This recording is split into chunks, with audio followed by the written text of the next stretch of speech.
টাকার অঙ্কটা $6 বিলিয়ন। হ্যাঁ, ঠিকই শুনেছেন। আমেরিকার সাথে রুদ্ধতার বৈঠকের পর কাতারে আটকে থাকা এই বিপুল অর্থ ফেরত পাচ্ছে ইরান। কিন্তু এই বিপুল অর্থের বিনিময়ে তেহরান কি তার পারমাণবিক স্বপ্ন বিসর্জন দিল, নাকি ট্রাম্প প্রশাসনের নির্দেশনায় অন্য কোনো খেলা চলছে? সুইজারল্যান্ড থেকে আসা খবরের ভেতরের খবর জানতে ভিডিওটি শেষ পর্যন্ত দেখুন। কাতারে আটকে থাকা $6 বিলিয়ন কিভাবে ফেরত পাচ্ছে ইরান, চলুন শুনে আসি।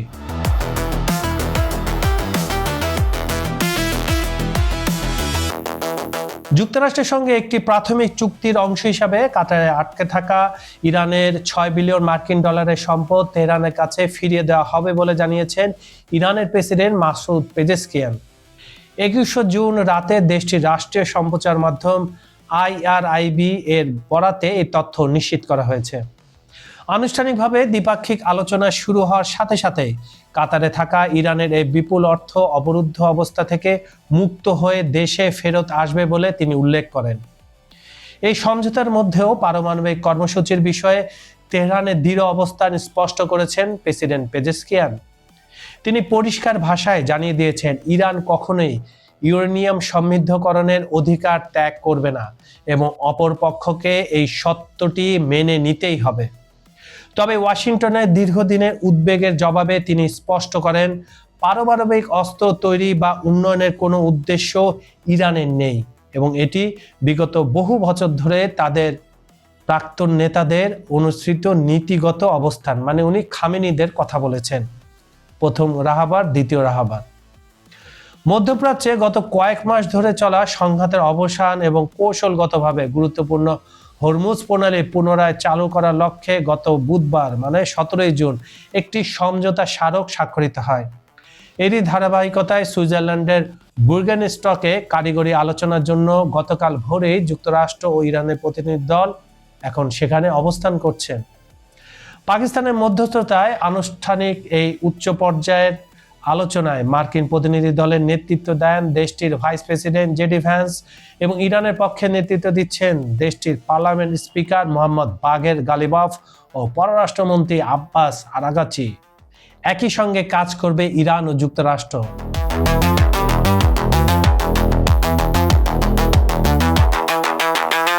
যুদ্ধ পরবর্তী উত্তেজনা কমাতে ইরান ও যুক্তরাষ্ট্রের মধ্যে নতুন করে কূটনৈতিক তৎপরতা শুরু হয়েছে। গতকাল রাতে সুইজারল্যান্ডের বুর্গেনস্টকে দুই দেশের উচ্চ পর্যায়ের প্রতিনিধি দল সরাসরি আলোচনায় বসেছে। কোনো মধ্যস্থতাকারী সামনে ছিল না, একেবারে সরাসরি টেবিলের ওই পারে ইরান, এই পারে মার্কিন যুক্তরাষ্ট্র। আলোচনার মূল লক্ষ্য হলো যুদ্ধবিরতি চুক্তির বাস্তবায়ন, আঞ্চলিক উত্তেজনা প্রশমিত করা, ইরানের পারমাণবিক কর্মসূচি নিয়ে সমঝোতা এবং নিষেধাজ্ঞা শিথিলকরণের পথ খুঁজে বের করা।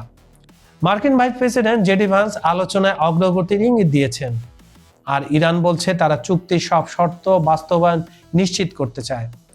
বিশ্লেষকদের মতে দীর্ঘ বৈরিতার পর উভয় পক্ষের একসঙ্গে কাজ করার এই উদ্যোগ মধ্যপ্রাচ্যের স্থিতিশীলতার জন্য গুরুত্বপূর্ণ মোড় ঘুরিয়ে দিতে পারে। আলোচনা শুরুর পর এক দ্বিপাক্ষিক বৈঠক শেষে মার্কিন ভাইস প্রেসিডেন্ট জেডি ভ্যান্স সাংবাদিকদের জানিয়েছেন, যুক্তরাষ্ট্র ইরান আঞ্চলিক শান্তি সমৃদ্ধি বজায় রাখতে এখন থেকে একসঙ্গে কাজ করবে। কি আমি কি ঠিক শুনলাম? আপনারা কি ঠিক শুনলেন? আমেরিকার মুখে এই কথা হঠাৎ কেন আসলো? যদিও বৈঠকে তিনি ইরানকে আঞ্চলিক অস্থিরতার প্রধান চালিকা শক্তি হিসেবে উল্লেখ করে পরিস্থিতির দায় তাদের উপর চাপিয়েছেন বলে জানান, তবুও একই সাথে তিনি স্বীকার করেছেন গত কয়েক ঘন্টার আলোচনায় উভয় পক্ষের মধ্যে চমৎকার অগ্রগতি হয়েছে। মানে গতকাল রাতে প্রথম দফার যে আলোচনা ফার্স্ট স্টেজটা ছিল। ভাইস প্রেসিডেন্ট ভ্যান্স আরো বলেন, দুই দেশই এখন এমন এক যৌথ ভবিষ্যতের প্রত্যাশা করছে যেখানে সবাই শান্তি ও সমৃদ্ধি বাড়াতে একযোগে কাজ করতে পারবে। ইরান সবসময় সেটা চায়, কিন্তু আমেরিকা ইসরায়েলের কথা বলা যায় না। সেই সাথে তিনি উল্লেখ করেন, মার্কিন প্রেসিডেন্ট ডোনাল্ড ট্রাম্প ইরানের জনগণের সঙ্গে দ্বিপাক্ষিক সম্পর্কের এক নতুন অধ্যায়ের সূচনা করতে এবং এই সম্পর্ককে সম্পূর্ণ বদলে দিতে তাদের বিশেষ নির্দেশনা দিয়েছেন। এই ট্রাম্পই কিন্তু যুদ্ধের শুরুতে এবং মাঝখানে দুইটি কথা বলেছিলেন। প্রথম কথা বলেছিলেন 72 ঘন্টার মধ্যে ইরানের রেজিম চেঞ্জ করে দেবেন। দ্বিতীয় কথাটা কি বলেছিলেন? একটি সভ্যতাকে তিনি মুছে দিবেন। তিনি আবার এই কথা বলছেন ইরানের সাথে মিলে আমেরিকা কাজ করবে। কারণ হচ্ছে ইরান যে শক্তি প্রদর্শন করেছে এই যুদ্ধে, তাতে হতবাক আমেরিকা সহ পুরো পশ্চিমারা। হরমুজ প্রণালী খুলতে ইরানের 2 শর্ত।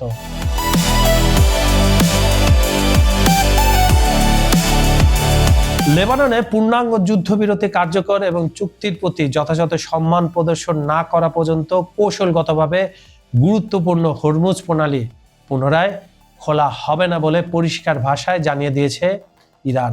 তাসনিম নিউজ এজেন্সির এক প্রতিবেদনে যুক্তরাষ্ট্রের সাথে চুক্তির আলোচনা প্রক্রিয়ার সাথে সংশ্লিষ্ট একটি সূত্রের বরাত দিয়ে এ তথ্য নিশ্চিত করা হয়েছে। পাশাপাশি ওই সূত্রটি আরও উল্লেখ করেছে, ইরানের তেল বিক্রির উপর আন্তর্জাতিকভাবে আরোপিত নিষেধাজ্ঞা প্রত্যাহার না করা পর্যন্ত বৈশ্বিক বাণিজ্যের অন্যতম প্রধান এই নৌপথটি বন্ধই রাখা হবে। মূলত নিষেধাজ্ঞা প্রত্যাহার এবং লেবাননে স্থায়ী যুদ্ধবিরতি এই 2 শর্তের উপরই হরমুজ প্রণালী সচল করার বিষয়টি নির্ভর করছে। ইরানের ক্ষেপণাস্ত্র শক্তি ধ্বংসের মিশনে ব্যর্থ হয়ে বিস্মিত ও হতভম্ব পাশ্চাত্য শক্তি।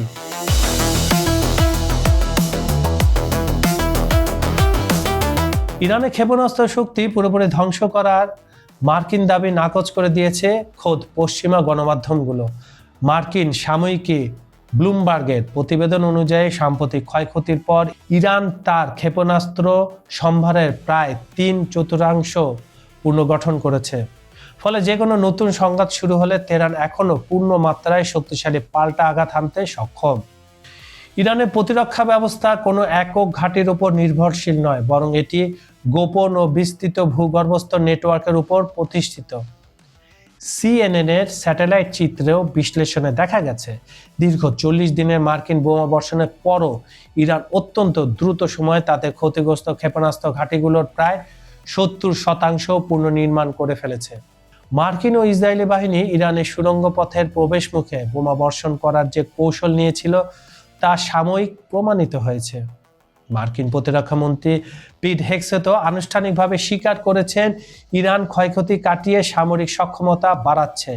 বিপরীতে যুদ্ধে ব্যবহৃত মার্কিন উন্নত অস্ত্র ব্যবস্থার ঘাটতি পূরণ করতে আরও 3 থেকে 6 বছর সময় লাগতে পারে আমেরিকার।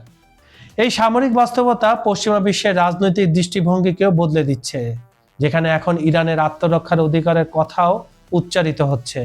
বিশ্লেষকদের মতে ইরানের এই অক্ষত ও ক্রমবর্ধমান ক্ষেপণাস্ত্র শক্তি আঞ্চলিক ও বৈশ্বিক সমীকরণকে পুনর্নির্ধারণ করছে এবং দেশটির বিরুদ্ধে যে কোনো সামরিক পদক্ষেপের খরচ বহুগুণ বাড়িয়ে দিয়েছে।